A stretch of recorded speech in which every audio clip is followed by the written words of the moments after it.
Madam, kumusta ka na? Ba't ang lungkot mo yata? Napansin mo, Captain Americana, no? Oo naman, kasi pag pumupunta ka dito, ang blooming-blooming mo, tapos ngayon medyo haggard ka. Ano nangyari? Halata? Hindi ko na kasi kaya, Captain Americana. Yung si Batman.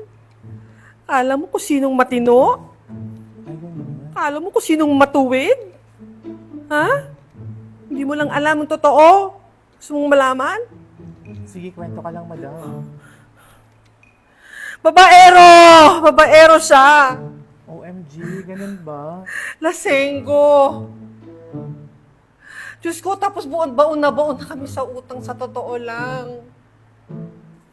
Ay, naku, Batman, ba't ka nagaganito? Kaya ikaw, Captain Americana, ingatan mo sarili mo, baka pati ikaw puntirin nun. Hindi naman siguro, pero alam ko makakaayos ito. Sana nga. Sana nga maayos ito dahil mamimigay kami ng TV. Mamimigay kami ng TV. Dapat siya ang mamimigay, pero ako na ang mamimigay ng TV. Ako! Walang alam ko hindi. Diyos ko, umaga, tanghali, gabi. Ayan o, ganyan. SMB ang kasama lagi. Ay, grabe naman pala, madam, si Batman. Sa totoo lang, hindi nyo lang nakikita. Kung anong nangyayari doon sa amin. Ano yung TV, madam? Ay, Robin, oo nga. Ito, ako mamimigay nito ngayon. Ha, Captain Americana?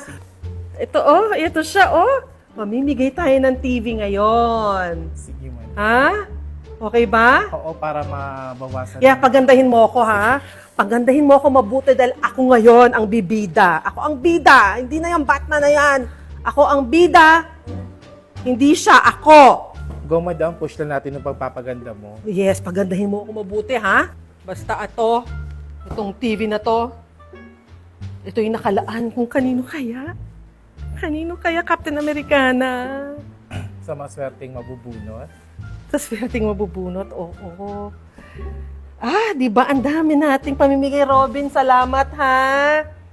Ay, nako. Wala na sa eksena yung Batman na yan. Wala na. Ayan, Wonder Woman. Tapos na. It's raffle time! Yay! Yay! Sino kaya yung maswerteng yan? It's raffle time! Let's do it!